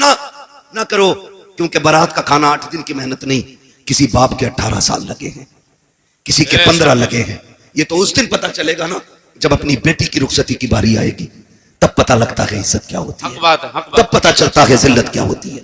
हाँ, मुखिया बना फिर रहा, कह रहा बोटी ठीक है, सब कुछ नाप तोल के इंच लगा के सारा लिया, और जब निकाह में इमाम साहब ने कहा, कह रहे कितने चल रहे हैं जी, तो मौलाना ने भी कह दिया जब सबके बढ़ गए तो हमारे भी बढ़ा दो, 5 चल रहे हैं। ऐसे कूदा जैसे रैया ने काट लिया। कह रहा तुम्हारे यहाँ नए तरीका, हमारे यहाँ तो 1500 चल रहे। झूठ तो बोल ही देता है, चले या ना चले, बचाने की कोशिश कर रहे हैं। अच्छा, मैं भी कभी कभी सोचता हूं कि जो लोग 5 स्टार होटल में खा करके 100-150 रुपए टिप्स दे देते हैं, जब वो 3 रुपए 4 रुपए फायदा कमाने वाले सब्जी बेचने वाले से सौदा करते हैं, तो फिर उससे 1 रुपए के लिए क्यों लड़ते? मरे जाते। यार गरीब को दिया करो, गरीबों पे लगाया करो। इमाम ने 5000 मांग लिए, कह रहा बुलाओ कलवा के अब्बा को, उनको भी बुलाओ जिन्होंने रिश्ता कराया गया। कहा ये पहले क्यों नहीं बताया था, यहाँ 5000 चलते हैं, हम तो मौलवी अपना लेके आते। मैं कहता हूँ गैरत कर, जब बेगैरती दिखाता है तब तुझे पैसे दिखाई नहीं देते, जब तुझे अपनी शान बनाने की बारी आती है तब तुझे पैसे कम लगते हैं। जब इमाम को देने की बारी आई तेरा कलेजा फट जाता है। ओ भाई, इमाम को ज्यादा से ज्यादा दिया करो, इसलिए कि बेनमाजी खाएगा तो कम मिलेगा, नमाज वाला खाएगा सवाब अल्लाह ज्यादा अता फरमाएगा। सुभान अल्लाह, सुभान। लेकिन यहाँ के फिर सोई नाप तोल करते, इसलिए निकाह आसान करेंगे इंशाल्लाह, करेंगे इंशाल्लाह। सुबह से ही भूखे तो न रहेंगे। एक और वो कहते हैं ना बबर सिस्टम है, क्या कहते हैं उसे, स्टैंडर्ड में जो स्टैंडर्ड कहते हैं ना,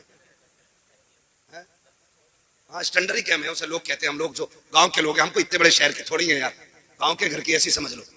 कह रहे स्टैंडर्ड में है खाना, कह रहा स्टैंडर्ड में, कह रहा तो मैं भी जाऊंगा वहां जाके वो बदतमीजी खाने पे, और फिर कह रहे खाने में बरकत नहीं हो रही। सुने, मैं गारंटी के साथ कहता हूँ, सुन्नत के मुताबिक खाना खिलाया करो, खुदा की कसम बरकतें भी नाजिल होंगी और निकाह में खुदा की रहमतें भी नाजिल होना शुरू हो जाए। बेशक बेशक।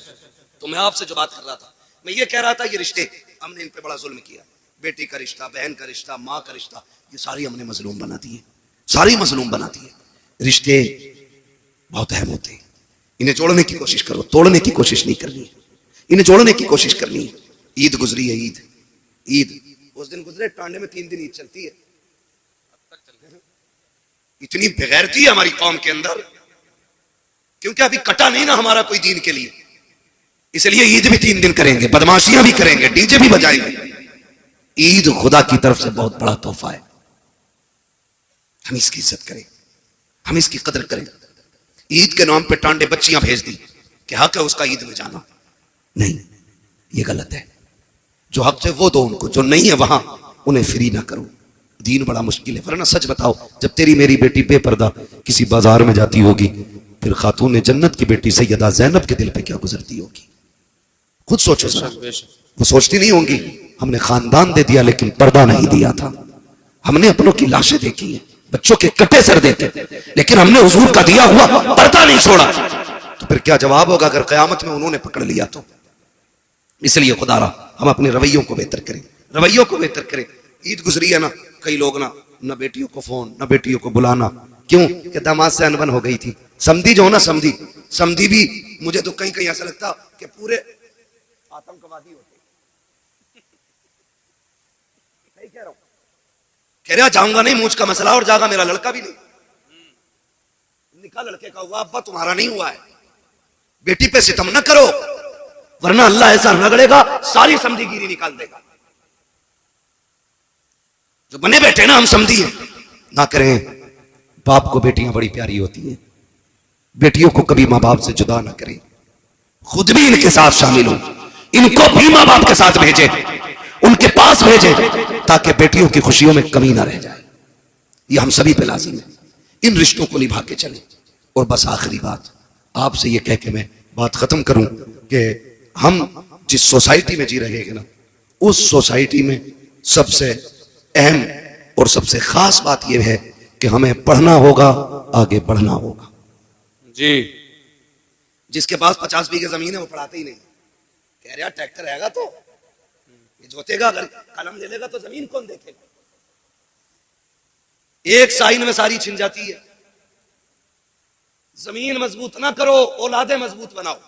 जी जी, आपके पास 50 बीघे के 5 बीघे बेच के बच्चों को पढ़ाइए और बच्चों को इतना मजबूत बना दो कि वो किसी पे बोझ ना बने बल्कि दूसरों का बोझ खुद उठाने लगे। बेशक बेशक। पढ़ाइए अपने बच्चों को। और आने वाला दौर बम का नहीं, बारूद का नहीं, कलम का दौर है। जी, ये बातें तारीख लिखवाते समय बता दिया करो ताकि ये बता दे कि हम ये कब सुनाएंगे। चलिए मैं सुना दूंगा एक बात है, जरूर आपका मन इस बात में रख लिया जाएगा। ठीक है, आप खुश रहिए। ठीक है ना, इन बच्चों ने बड़ी मेहनत की है, तो अगर ये चाहते हैं तो इंशाल्लाह वो मैं जरूर सुनाऊंगा। ठीक है, जरा कह दें या रसूल अल्लाह, या रसूल अल्लाह, और जोर से कह दें या रसूल अल्लाह, या रसूल अल्लाह। है ना। मेरे भाई ने पहले भी मुझसे कहा था इस बात को, तो मैंने कहा था इंशाल्लाह कोशिश रहेगी। ठीक है, लेकिन मैं क्यों, हाँ मैंने उसमें बीच में जिक्र भी कर दिया है थोड़ा सा, लेकिन मैं आपको बता दूं, बस नाराज ना हुआ करें, मैं ये बात बता दूं भाई कि कुछ चीजें ऐसी होती है ना जो मौके के साथ खास होती है, जी जी, खास होती है। करबला का जिक्र अगर मुहर्रम में हो तो फिर 4 चांद लग जाया करते हैं।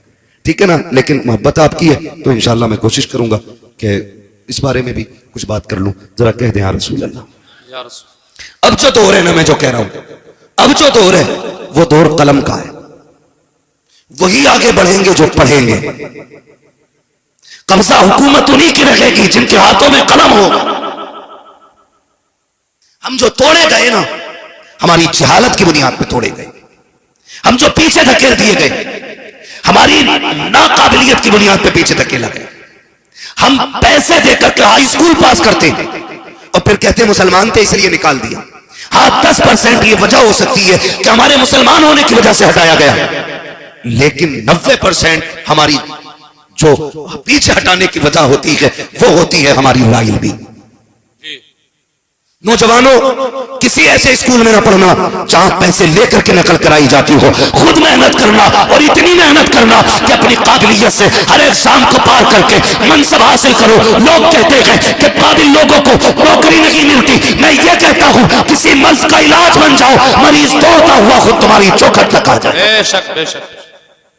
इसलिए तालीम पे सबसे ज्यादा गौर करना है, पढ़ना है। आज हमारे लिए सबसे ज्यादा जरूरी है। और जरूरी नहीं है कि मौलाना ही बनाए, मौलाना ही बनाए, ये जरूरी नहीं है। दीन की बुनियादी बातें सिखाइए, फिर बेटे को IAS IPS बनाइए, फिर बेटे को आप एक दीनदार वकील बनाइए। उससे कहिए तुझे हक के लिए मुकदमे लड़ने हैं, तुझे सच के लिए कोर्ट में आवाज उठानी है। ऐसे बेटे बनाओ और फिर तैयार करो अपनी कौम के नौजवानों को। हर कोर्ट में जब हुजूर का गुलाम खड़ा होगा ना और कह देगा मुझे झूठा मुकदमा नहीं लड़ना, मैं सच के लिए लड़ूंगा, लोग सोचने पे मजबूर हो जाएंगे आज के गुलामों का किरदार ऐसा है तो फिर नबी के उमर का किरदार कैसा रहा हो। सुभान अल्लाह। इसलिए पढ़ेंगे इंशाल्लाह।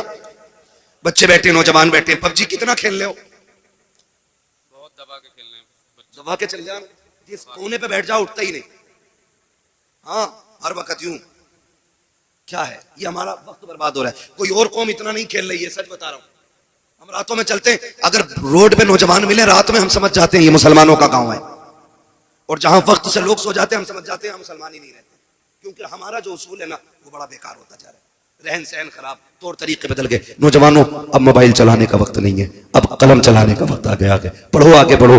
ये साइंस तुम्हारे कदमों में होगी, ये तरक्कियां ये सब तुम्हारी होंगी, लेकिन शर्त है खेल छोड़ करके हमें तालीम की तरफ आना पड़ेगा। तालीम की तरफ आना पड़ेगा। ना हमारे अच्छे स्कूल हैं, ना हमारे अच्छे हॉस्पिटल हैं, ना हमारे अच्छे कॉलेजेस हैं, ना हमारे अच्छे मदरसे रह गए। क्योंकि मदरसों से तो लोगों ने नफरत इतनी कर ली ना, उन्हें लगता है कि ये मदरसे जो है ना सिर्फ चंदों के लिए हैं। नहीं, खुदा की कसम, अगर ये मदरसे ना होते हमारे चेहरों पे ताड़ियां नहीं होती, अगर मदरसे ना होते सरों पे टोपियां नहीं होती, ये मदरसों की देन होती है। तुम्हें क्या लगता है जो सरे हुसैन ने नेज़े पे कुरान पढ़ा था, क्या सिर्फ वो इमाम हुसैन का कमाल था? नहीं, खातूने जन्नत ने दूध पिलाते वक्त कुरान सुनाया था, सर कटा के नेज़े पे हुसैन ने कुरान पढ़ते। सुभान अल्लाह, सुभान। जब दरसगाह ऐसी होती है ना तो फिर बेटे ऐसे होते हैं, फिर बेटे ऐसे होते हैं। मैं आपसे अर्ज कर रहा था, खुदारा रिश्ते बेहतर करें और अपने बच्चों को तालीम दें, पढ़ाएं अपने बच्चों को, खुद भी पढ़ें, बच्चों को भी पढ़ाएं। अल्लाह ताला हमारी नस्ल को कुरान पढ़ने, सुनने, समझने की मौला करीम तौफीक अता फरमाए। और हुजूर के सदक़े में अल्लाह हमारी नस्लों में उलमा, हुफ़ाज़, कारी, IAS, IPS अल्लाह हमारी कौम में पैदा फरमा दे। आमीन कह दो भाई, आमीन। हाँ, यह आमीन कहने वाली बात थी। तो पढ़ने की कोशिश करें। और मैं जमींदारों से, गुंजाइशदार लोगों से कहना चाहता हूं, अगर आपके बच्चे किसी काम में लग गए हैं और आपके पास अब पढ़ने वाला बच्चा नहीं है ना, तो फिर आप ये तलाश करें कोई गरीब बच्चा हो जो आगे बढ़ना चाहता है, पढ़ना चाहता है, अच्छा है, ज़हीन है, अच्छे नंबरों से पास हुआ है, तो फिर आप अपने पैसे से उसकी मदद करके उसको पढ़ाएं और उससे कह दें अगर डॉक्टर बन जाए ना तो 6 दिन अपने लिए दवा देना और 1 दिन मदीने वाले के नाम पे तुझे फ्री दवाइयां बांटनी है। सुभान अल्लाह। करेंगे इंशाअल्लाह। ये हम चंदा करके, मेहनत करके जलसा कर लेते, हम मेहनत करके मज़ारों के गुंबद बना लेते, हम चंदा करके 5 लाख 7 लाख का मीनार बना लेते, तो हम पैसा इकट्ठा करके अपने गांव के अंदर एक IAS IPS नहीं बना सकते? बोलो, बना सकते कि नहीं? अगर हर गांव के अंदर एक IAS होना तो फिर कोई भी इलाका कमजोर नहीं होगा जी। ये याद रखिए। हमारे तो प्रधान भी ऐसे अंगूठा छाप होते हैं, ऐसे जाके कह रहे हैं वाले से, भाई क्यों आए गांव में? जबकि गांव का मालिक प्रधान होता है, पुलिस वाले को इजाजत नहीं है प्रधान की इजाजत के बगैर गांव में कदम रखे। लेकिन चच्चा को पता ही कुछ नहीं है, क्योंकि पढ़े ही नहीं है। पढ़े, काबिल बने, अपने हुकूक जाने, जो आपको राइट्स मिले वो समझिए आप, ताकि कोई कमजोरी पैदा ना हो, ताकि कोई कमी ना रह जाए। पढ़ेंगे इंशाअल्लाह, वादा करें सारे इंशाअल्लाह। पढ़ाएंगे बच्चों को, पढ़ाएंगे कि दुकान कराएंगे? अरे बहुत पढ़ा लिया, अल्लाह को 10वीं पास है, चल बैठ दुकान पे जाकर शटर खोल। 10वीं पास करा के ना और बैठा दिया दुकान में, है ना? और फिर लल्ला ने 2 ही चीजें याद की, यस और नो, बस वही काबिल हो गया। साइन करने हमें नहीं आते, हम कुछ पढ़ नहीं सकते, तो क्या फायदा? कोशिश करें आज ही से कि एक हम बंदा ऐसा तैयार करेंगे जो हमारे गांव का होगा और IAS होगा, IPS होगा। ये तैयारियां करें अगर वजूद को बाकी रखना चाहते हो, वरना ये सोच लेना दीन तुम्हारे ऊपर नहीं है आया यूं रिशो तातार के अफसाने से, पासबा मिल गए काबे को सनम खाने से। हाँ, जिसने नबी की आल को कत्ल किया था वो यहूद और नसारा नहीं थे, वो इसी दीन का कलमा पढ़ने वाले लोग थे, वो हुजूर का कलमा पढ़ने वाले लोग थे। अल्लाह ने उनका ऐसा बेड़ा गर्क किया, आज उनका नामो निशान नहीं मिलता है। तो आपको क्या लगता है दीन हमारे ऊपर टिका हुआ है? हम कुछ भी कहें करें, अल्लाह को हमको जिंदा रख रही है, माज़ अल्लाह उसकी कोई मजबूरी है? वो तो ये कहता है अगर तुम मेरे दीन से खिलवाड़ करोगे मैं तुम्हें खत्म करके तुमसे अच्छे लोग ला के रख दूंगा, ये उसका ऐलान है। इसलिए खुद से कोशिश करो। वो कुरान की आयत करीमा में हाफिज तो नहीं हूं, इन्नल्लाह ला युगय्यिरु मा बिकौमिन हत्ता युगय्यिरु मा बिअनफुसिहिम, अल्लाह ताला किसी कौम के हालात उस वक्त तक नहीं बदलता जब तक कौम अपने हालात बदलने की खुद से कोशिश नहीं करती। हमें कोशिश करनी है खुद से, हमें फिर आप कोशिश करें, कामयाबी देना रब का काम है। करेंगे इंशाअल्लाह। इसी दीन के लिए करबला में शहादतें हुई है। खाली सुन के घर जाके हुसैनी नहीं बन सकते हो, किरदार में भी हुसैनी बनना पड़ेगा, अखलाक में भी हमें हुसैनी बनना पड़ेगा। तो तरीका